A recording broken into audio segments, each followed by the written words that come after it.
Hello, everyone. Welcome to the Balanced Path podcast. I'm Rosanna, and this evening I have with me Christy Yates. And Christy has a degree in English and Communications and later earned a master's in counseling psychology. She has worked with young adults with learning disabilities, worked as a special education teacher, and then a school psychologist. After taking care of her aging parents while working full-time and raising two children, she has turned her efforts to supporting others who are going through similar challenges and brings her expertise in managing transitions, case management, and wellness, along with knowledge of human development and education. She is the author of Building a Legacy of Love, Thriving in the Sandwich Generation. Welcome, Christy, and thank you so much for being with us this evening to talk about the supports that you offer for those in the sandwich generation. Oh, thank you very much. I am delighted to be here. So let's start with this sandwich generation term. Some people might be familiar with it, but why don't you tell us about it? Sure. I did not coin this term. I think it's a great term for what I'm going to tell you about, but it was actually coined back in the 80s by a social worker. Mhm. And she was seeing clients who were raising their kids and then suddenly also now caring for their aging parents. And they felt really, really squeezed. And so Mhm. she called it the sandwich generation. And so you think about a sandwich, and she was envisioning, two generations and that person squished in the middle. And I think that's pretty accurate. And that's Yeah. typically what we think about with a sandwich generation. I will Mhm. tell you that a lot of people see sandwich generation a lot more broadly. Like it could be maybe I don't have children at home, but I'm caring for my grandchildren, or I'm Mhm. caring for another adult in my life, like a sibling, or it could even be someone who has a business they're building, and now they're also taking care of an aging person. So, I Right. mean, typically we're talking about some children under the age of 18 in the house with you that you're Mhm. raising, and then typically your parents, but it could be a spouse, it could be an aunt, uncle, friend. So it's just that Absolutely. generational piece that I think is what the sandwich generation is, and it's all about the caregiving. So Hmm. Hmm. Yeah, it's a very clever term, and I can see how it because I heard it too. I think in the maybe 90s, but it's so broad, like you said, because the definition has evolved, I guess, right? Because we're no longer, that type of that stereotypical sure. for a kid having kids or um and having the parents, and so yeah, there's much more that we're doing, I think, Right. overall. Lots of Yeah. things have shifted. Our culture has shifted, and I will tell you this, there are cultures that would never really even identify as sandwich generation because in their culture, it's multi-generational living, right? Right, So right.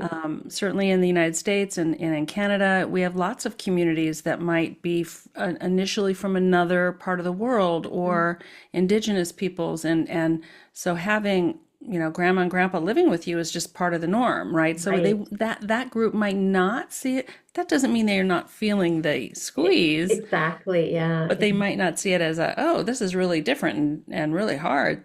It's just Hmm. part of the way we are. And that's kind of how we all lived for a long, long time. Right, yeah, definitely. And so can you tell us a little bit about your story and the challenges that you faced? Sure. So I we were raising my kids, my husband and I raising our two children, and we lived about 5, 10 minutes away from my parents who had retired here. We live in the Northern California region, and my Mhm. parents had retired from Ohio, where I grew up, and moved across the country to live in Northern California. My mother was originally from Oh, Northern California, so that okay. was kind of the deal when she got married that Right. they'll move back. So it was great. I mean, I had this was perfect, right? Mhm. My parents were really involved with my kids, and we did a lot of things with them. My mom I was working full time first as a teacher, and then I went back to graduate school again and got another master's in school psychology. And I was working as a school psychologist. My husband was building a business, and so we were super busy. But my parents were great with free babysitting Yeah, yeah. and other things. And they came to all the kids' soccer games and different things that we did. So it was really great, and we all got along really well. And then little by little, uh, well, my kids were growing up, but then my parents were also growing and aging. Right. And suddenly it was, oh, we need help with this. And then I was noticing things they needed help with. And it was, started with just a little slow stuff that we were intervening on. And Mhm. then it was a lot. And my dad had had a stroke in his early 60s before they retired. Um, I think that's what led to his retirement. And things were starting to deteriorate a little bit mhm. more. And my mom was very forgetful, and relatives were saying to me, Christy, really worried about your mom. And I'd say, nah, she's fine, she's just anxious about my dad. Mhm.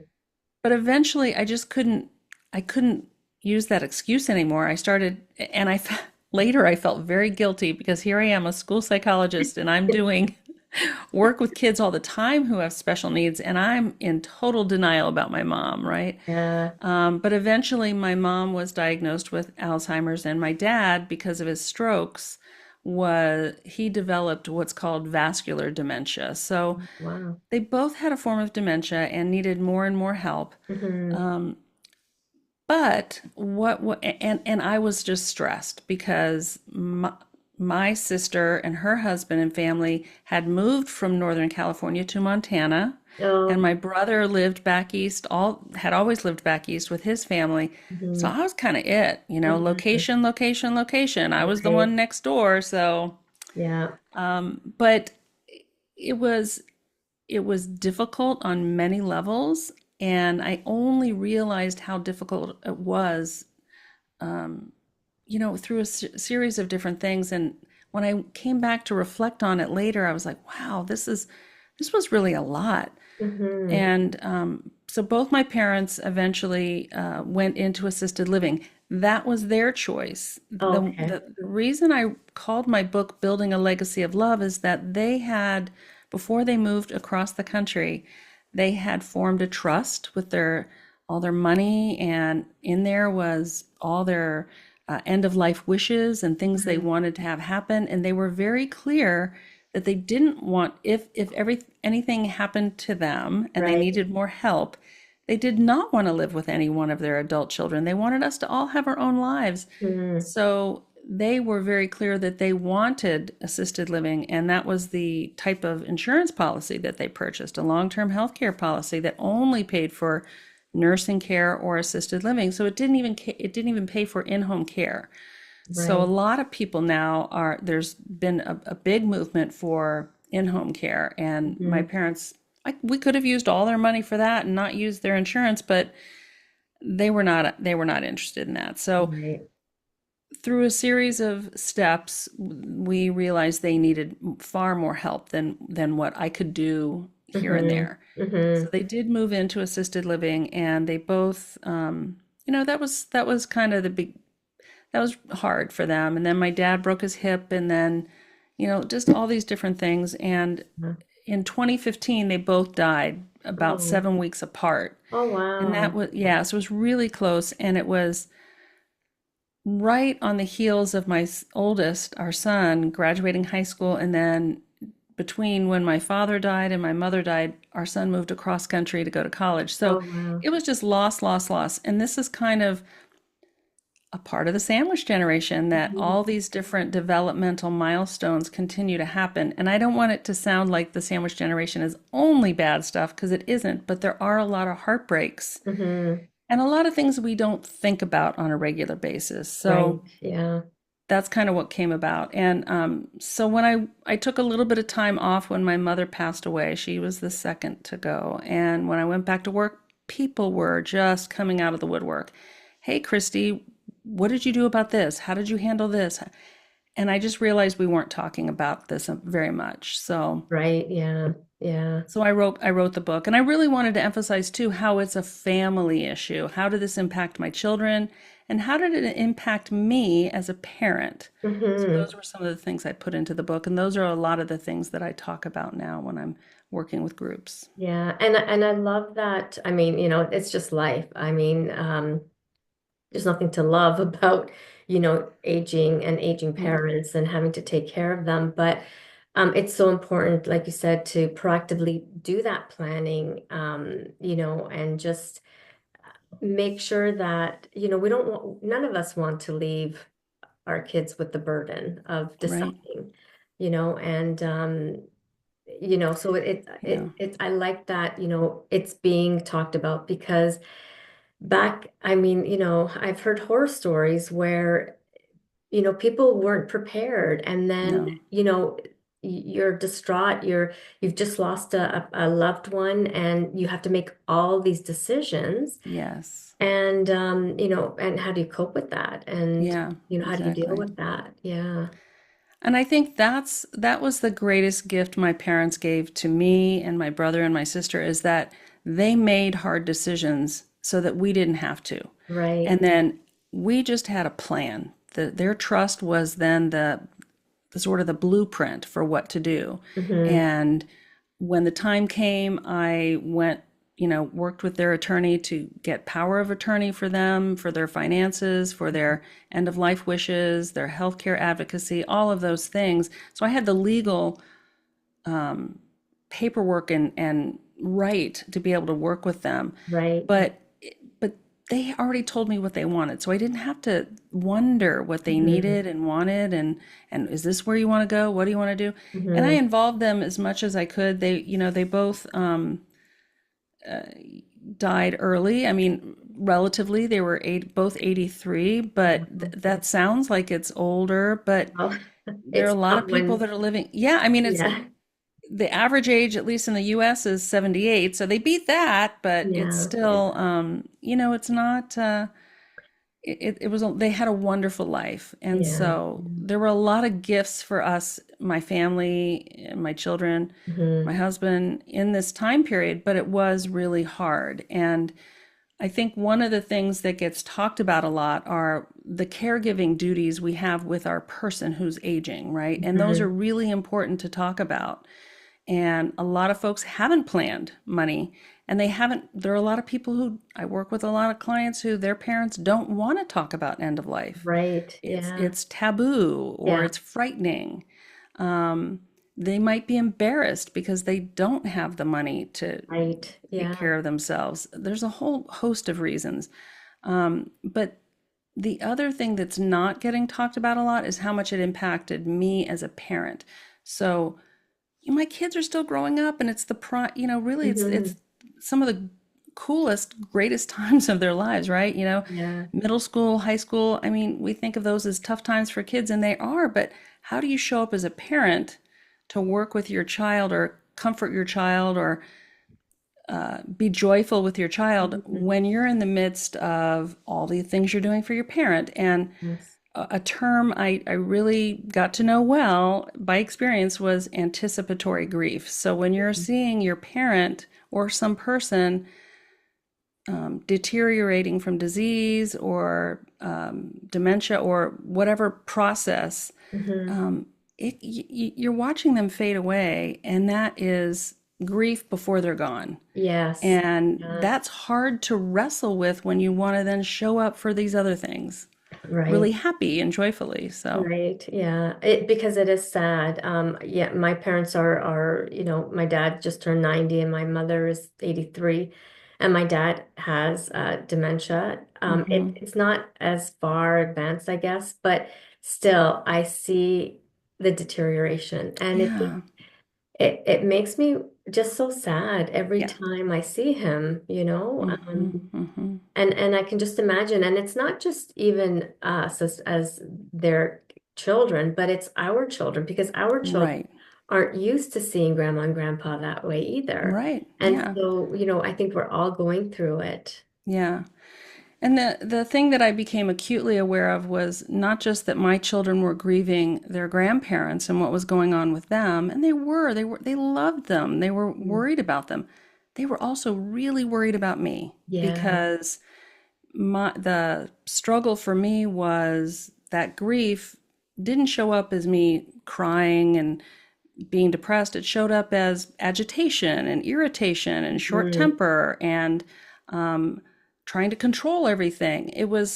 That's kind of how I dealt with it. And until I became aware, oh my gosh, you know what? My children are watching me.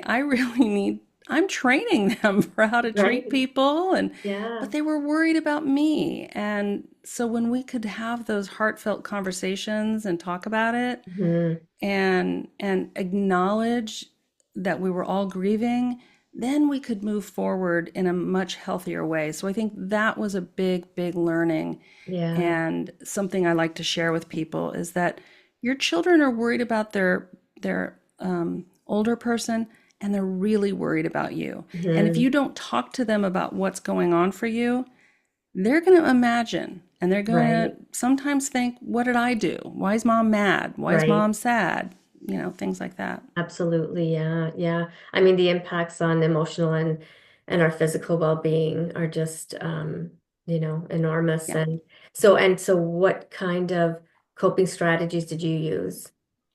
So, one of the first things is I really do feel like the first step in anything is becoming aware and acknowledging, Yeah. right? Yeah. So, when these moments came about, I talked about my denial of my mom's dementia. When I finally was like, oh my gosh, there's more going on here. Hmm. Then I literally had to acknowledge that to myself, say it out loud or think about it, and and then I could take action. But if we're just stuck in, I don't want to talk about it, I don't want to talk about it, I don't want to deal with it, then we are stuck. It's almost like Right. we are in quicksand, right? Yes. And so Yeah. it's that awareness piece that's really important first. Yeah. And then making a commitment to, okay, I'm going to take this on, and knowing what are my boundaries, how much can I do, what am I going to do, how am I going to do Mhm. it. And those were some of the discussions that we had, my husband and I, together, and even with my parents and with my siblings. So Right. then it Yeah. became, what do I need from them? And Hmm. so I was very explicit about what I felt support would look like to me. Right. I'd say to my brother and sister, this is what support would look like. And I'd say, and this is what I don't want. Like I don't want you calling me every week and telling me I'm doing it wrong because I'm boots on the ground, right? Yeah. So Yeah.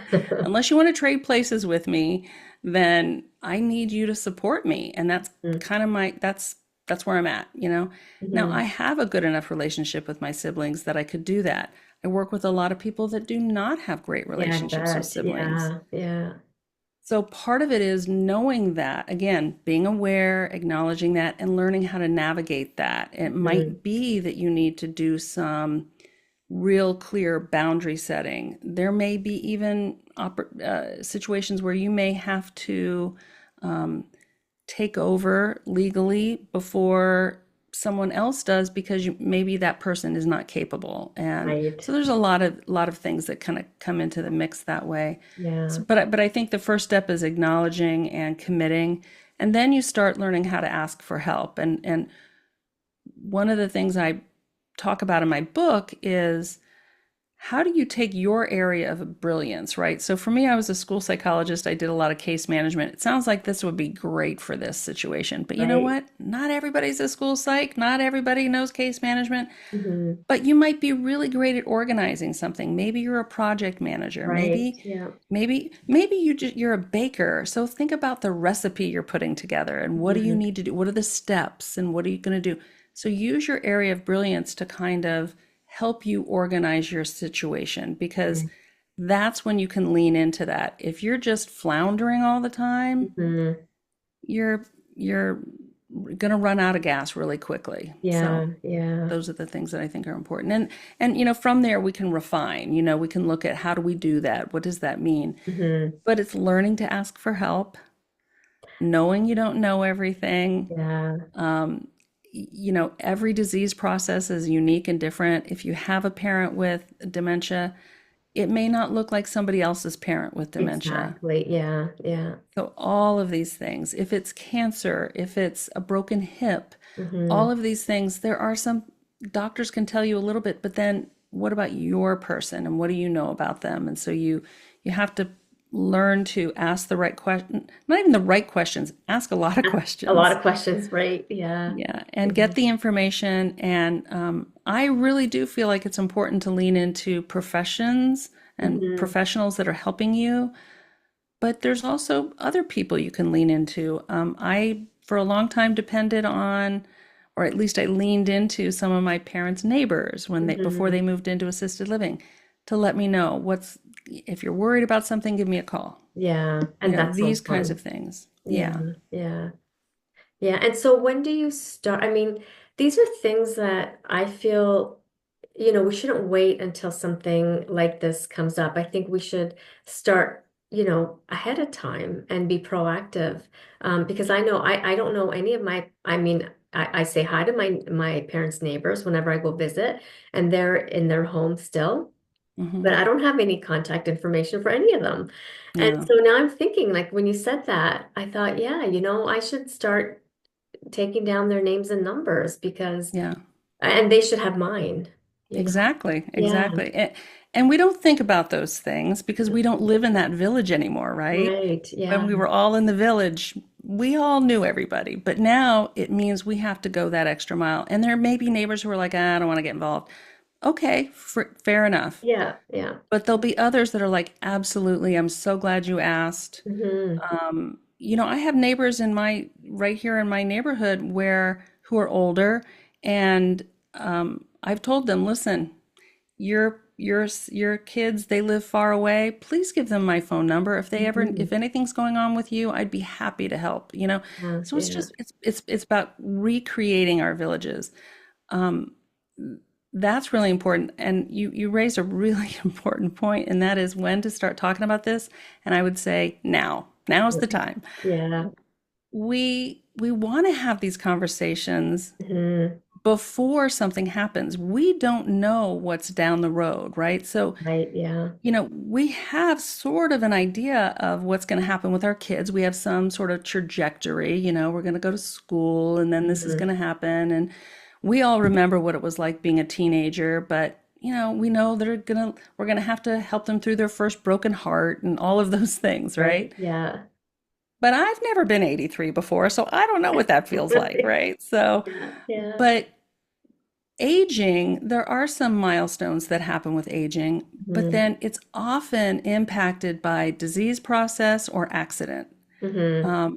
For seniors, it's falls. When you fall Right. and break something, an older person just does not bounce back the same way a younger person does. Right. Yeah. So you want to ask, maybe you don't have to get real specific, but you can talk Hmm. about, what do you want as you age? What are the things that Yeah. are important to you? What, let's talk about this as a family so that we can make sure that we're here to help you have the best aging and older life possible. Yeah. And then you, as the person in the middle, you got plans to make too. So Right. this really spurred my husband and I on to develop our plans. We already have our trust. We have Hmm. our end of life wishes spelled out. And we were young when we did it by this time because I could see what this was. So I think Absolutely. it's just taking care of things and not waiting for a rainy day. Yeah, yeah. I totally understand. I mean, I'm almost there. I have the will and that has the power of attorney, Yeah.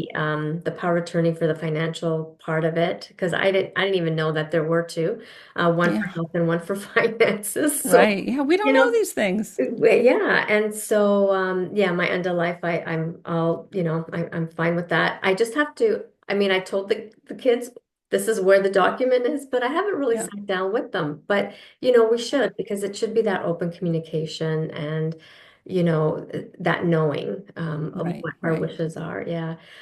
So what happens when, because I know every time I broach this subject with my mom, she's talk about denial. Like, Yeah, yeah, she'll say, "Oh, that lady's getting so old," and it's like, "Okay, mom, like you're 83 too." So, yeah, yeah, yeah. but yeah, So she's when you excellent. get that pushback, what do you do? I think if you start the conversation as let's talk about end of life, I mean, I'd be nervous about that too, right? Yeah, yeah. But if we talk about it as, tell me about what's really important to you, Hmm. and we talk about it in more global terms, what really do I need to know about you? I'd love to hear more about that. What are the things that are most important to you? Like if something happened to you, what do you want to have happen? Do Right. you Yeah. want all kinds of extreme measures or, what do you need? What would be a Mhm. great day for you if you were, 99? What would you want that to be like? And Right. who do you want to be around you at those times? And so you just start asking more broad questions to get it Hmm. going. And you're not talking so much about death, but you're talking about how do they want to live and what's really important Yeah. for them. Wishes, I guess. Yeah. Yeah. Yeah. Because it is about life. It's not a, Mhm. once they die, who knows? What are you going to Yeah. do? You follow through with something. If they haven't given you plans, you're going to have to make them. Right. And funny enough, they have all that done. They have the Yeah. cemetery, they chose cemetery, the casket, everything, Excellent. except Excellent. it's that transition period. But now I'm Yes. thinking, that's a great idea is just to kind of ease that conversation and yeah, I would do it with my siblings as well. Exactly. Yeah, just so because otherwise then I don't want to be the one who's ganging up on. Yeah, yeah. And I think it's also important to before you have that conversation with someone is ask it of yourself. So Yeah, don't ask somebody to do something you're not willing to do. And right. so think about it and how would you want to have that conversation? And I think it is about values, about what's important to you. Is it I want to stay alive at all costs and do Hmm. whatever you can? Or, you know, let's. I know an older person who has told me, "Oh, just put me on an ice floe and send me out." And I'm like, "Okay, that's not going to happen." Right, yeah. So clearly this is hard to talk about. So, then I know, okay, I got to enter this conversation a little differently. So it's knowing the other person, but for our parents, we may have had a great relationship with our parents, but you know what? I know a lot of folks who are caring for a parent that they had a very fractured relationship with. Right, Even yeah. people who felt that their parents were abusive to them, and here they are stepping up. Hmm. And so when I talk about love, sometimes those folks say, I'm not doing this because I had a loving relationship. I'm doing it because I feel it's my duty. Right. And that's okay. That's okay. Where love can come into that picture is loving yourself and what kind of person do you want to be as a Right. caregiver, Yeah. Yeah. and also loving your children.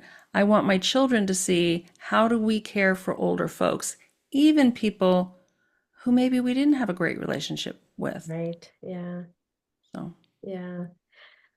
Yeah, you bring so many good great points. And so how, if let's say we were like our generation is planning, what areas should we be considering? oh, if what do we need to look at is in our Yeah. generation? I Yeah. think it's looking at what's our, I would, unfortunately, I think it's about financial stuff.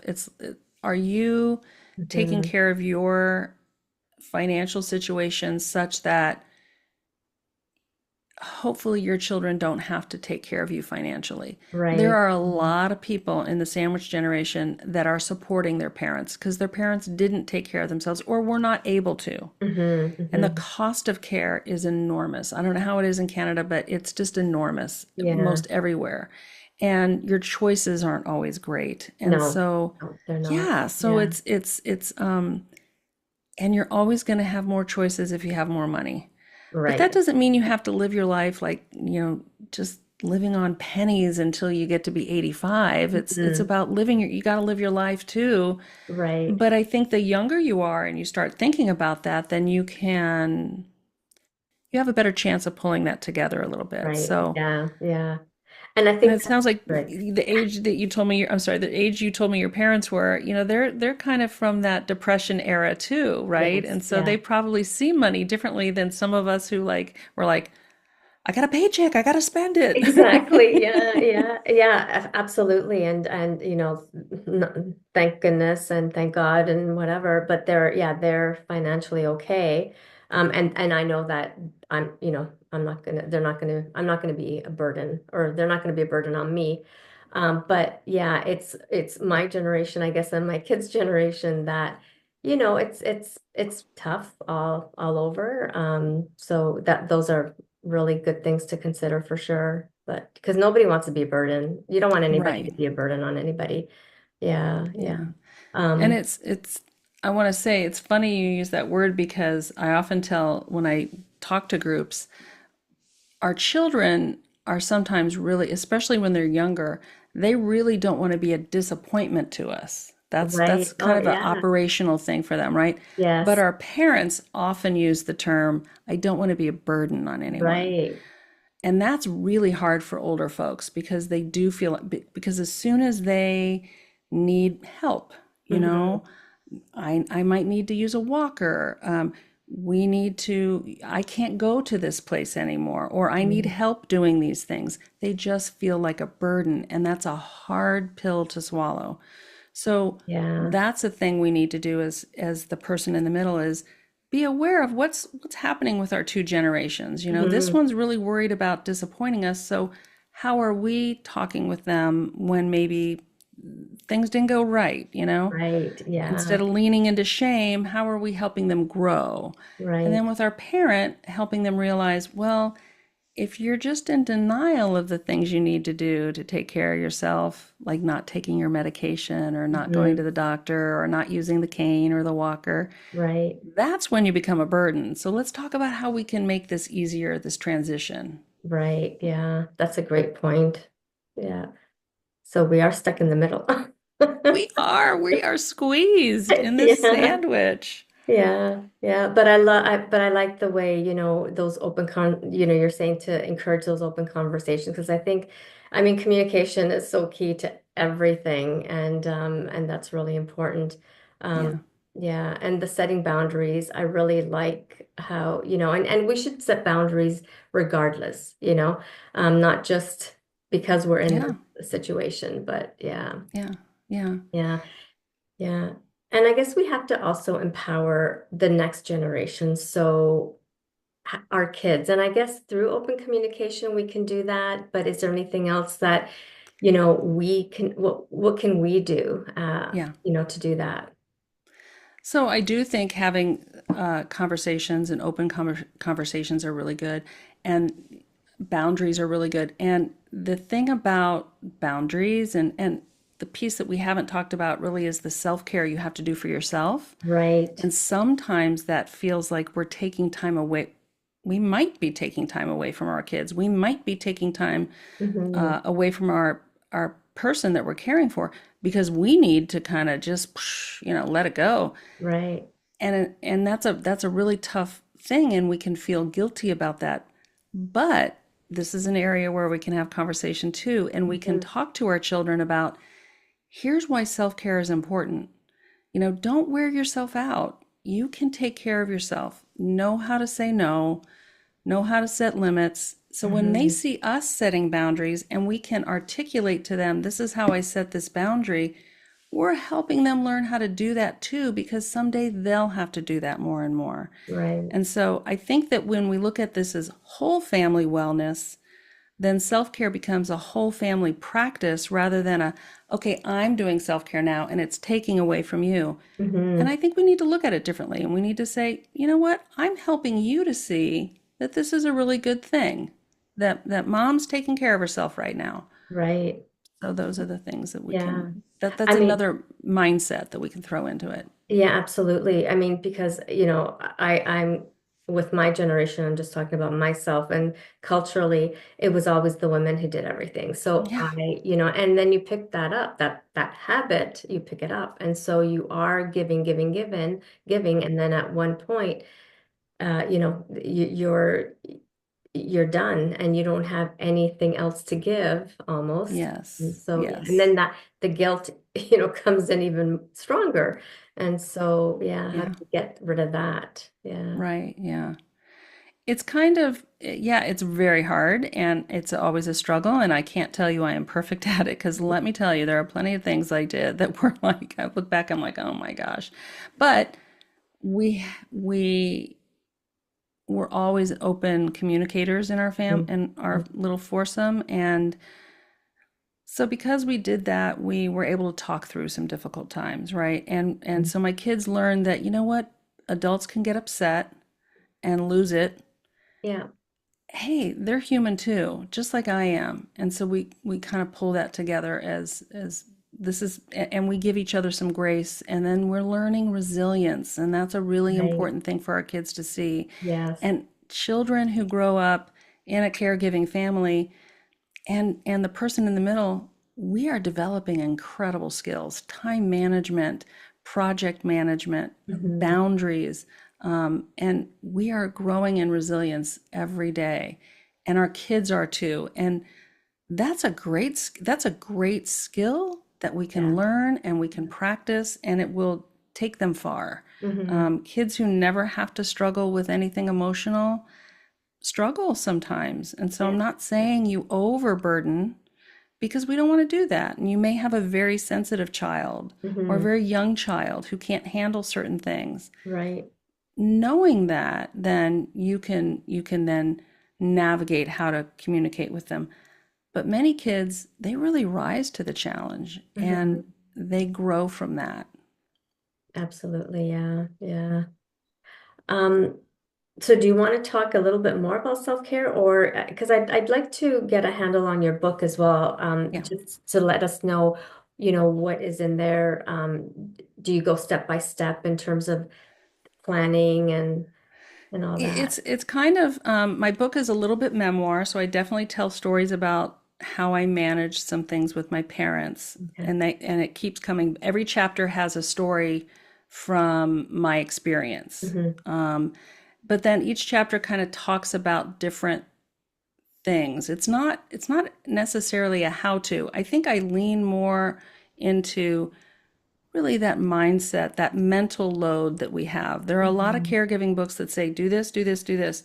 And I'm reluctant to do that because to talk to a wide audience, every family's different.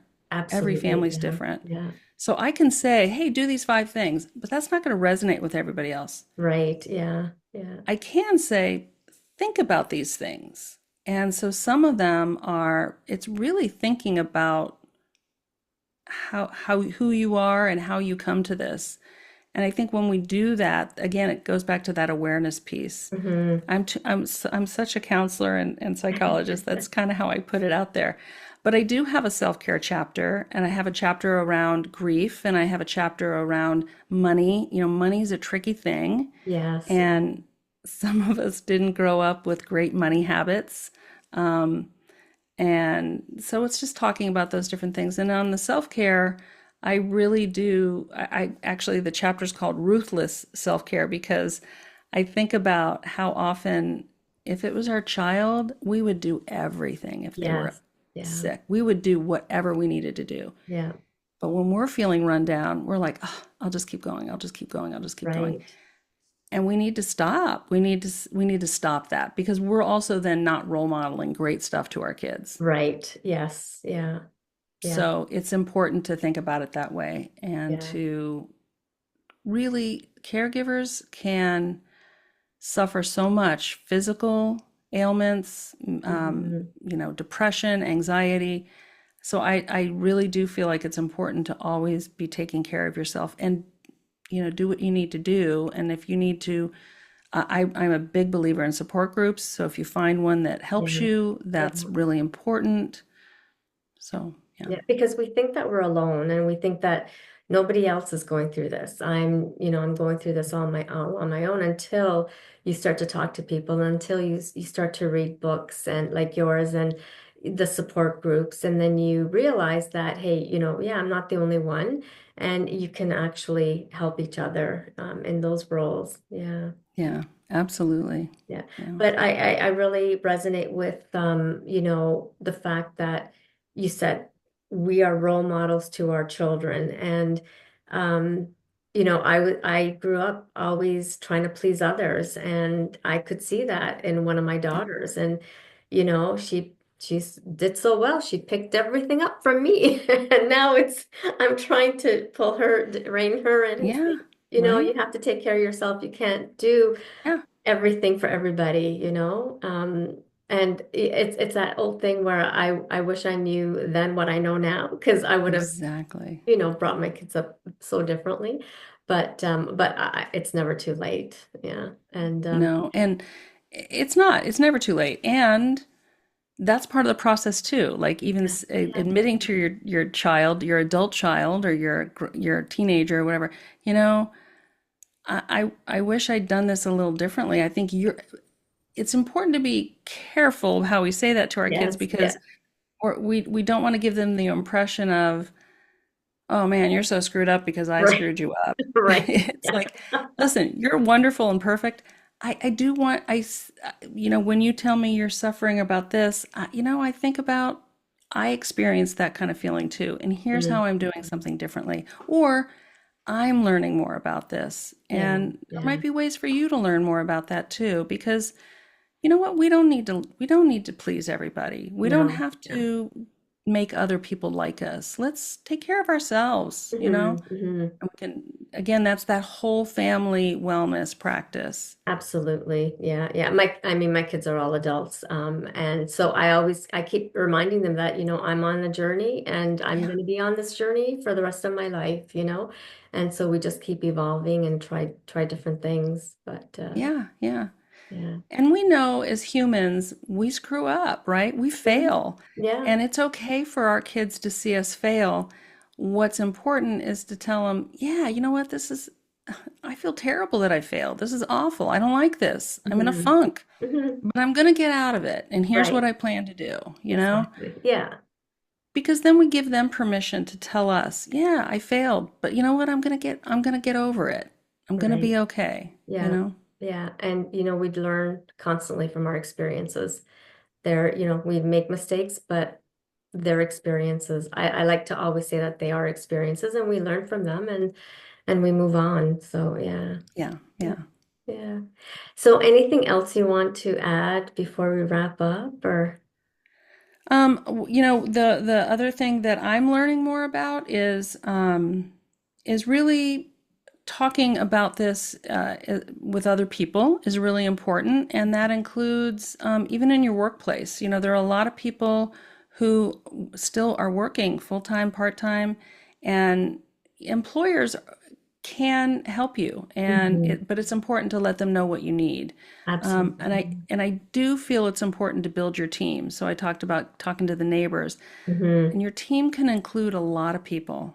And so really find those things that help you feel and find people that help you feel heard and build those systems. So if Right. your children are younger and maybe you can't do carpool this week, talk to the other parents that have kids on the same soccer team. Hey, listen, here's what's going on for me. Yeah. Yeah. I will help you out when I can, but this week I can't do it. Can you take so and so to soccer practice or whatever? People want to help. This is the Absolutely. one Yes. thing. Yeah. People Yeah. love to help other people, and we just have to ask. And if they can't do it, they'll tell you that. Right. Yeah.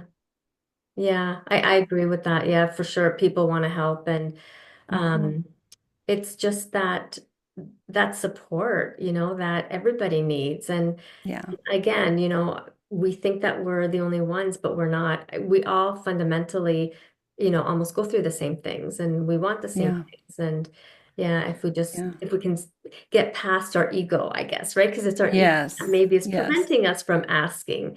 And, yes. that's a big problem as well. And that's probably a whole other topic. Right? It's so true. I'll leave you with this. Rosalind Carter, who was the one of the former first lady of the United States, Jimmy Carter's wife, Mhm. she recently died from Alzheimer's, but she started a foundation for caregivers.